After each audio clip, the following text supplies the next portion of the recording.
Hey, Whippersnappers! Welcome back to another exciting episode of Pokemon Showdown Little Cup Battles.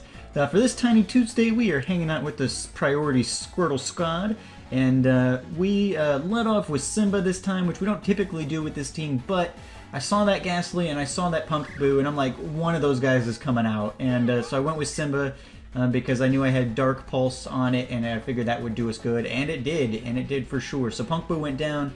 Came in on Bunnelby, get the Will-O-Wisp off, but the Wild Charge did blip in. But we had a good predict to bring Blip in because I knew it was either going to be a normal fighting or ground move, and Blip was kind of our coverall there. Bambi came in and jump kicked their Bunnelby in the face, and then we switched that on out when Cyndaquil came out.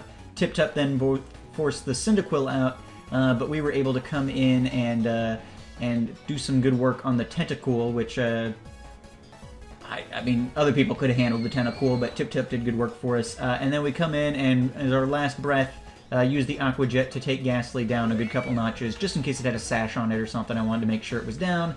And so Simba's able to come in and clean up with the Dark Pulse. And then we Dark Pulse Cyndaquil, which doesn't do quite half, and Simba's going to go down to Extra Sensory, but did good work for us today, so Simba deserved that rest. Calros then comes in and is going to use the Earthquake, and Cyndaquil is going to come in and use the Hidden Power on it, which does good work, but Berry Juice is going to bring us back up, and we're going to Earthquake it in the face. So yeah, a fun little battle. I love this team so much. I don't get to, you know, I do a rotating basis for my little, or my Tiny Tuesdays, but man, I love this team. So many of these little fun teams I put together are just that. They're a lot of fun to use. And for whatever reason, I don't know if it's because I have so many teams, I never get sick of Little Cup. I never get sick of any of these teams. Whereas like in OU or something, like I build a team and I use it maybe for like 2 episodes and then I'm already sick of it. And I just don't like OU, I think, is the problem. But love Little Cup, and I love this team so much. So let's check out the next battle, shall we? Hey, Whippersnappers, welcome back to battle number 2.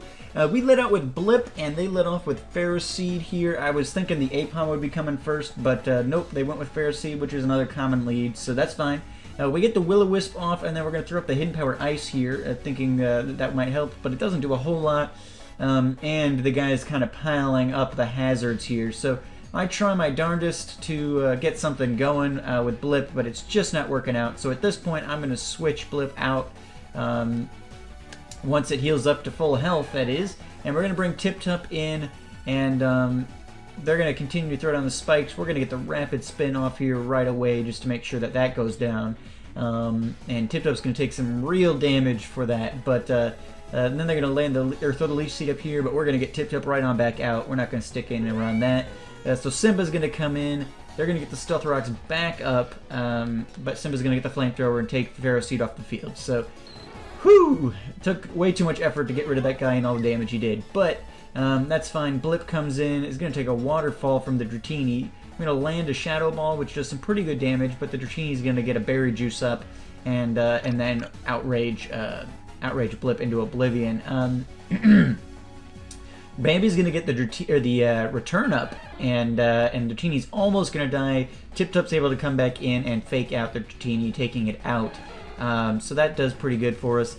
Switch Tip Top out, bring in Calros. Calros doesn't care about Aipom at all, and so he's gonna do good work there. Double Slap does almost nothing, and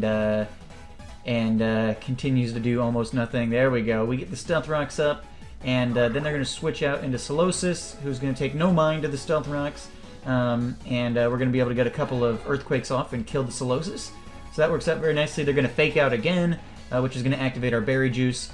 And then they're going to throw up the Agility here. We're going to use the Earthquake, but they've got their own Berry Juice, so they're going to heal up and continue to use their speed boosts. The Earthquake, again, they're going to use the Baton Pass into Aeron, but the Stealth Rocks is going to get rid of its Sturdy, and the Earthquake that it switches into is going to be none too kind to the Aeron. So that works out. Torchic comes in, and Calros is going to take a couple of random hits here because it keeps protecting and bouncing and other weird things. But eventually we're going to just hit it here and kill it, which works out very nicely. And then with just their Aipom left and seeing that I still have 4 Pokemon, they decided to go ahead and forfeit, but definitely would have been a win. As good as Apom is, it can't take on Calros and Crusher and Simba and Tip-Top. So yeah, a good battle there, and always enjoy getting the priority Squirtle Squad out of the archives here and giving them some work. But yeah, hope you guys enjoyed this installment of Tiny Tuesday Little Cup Battles. Make sure those likes, comments, and subscriptions for me, and I will see you guys next time. As always, I've been Tortimer the Great, and you guys have been great. Have a good one.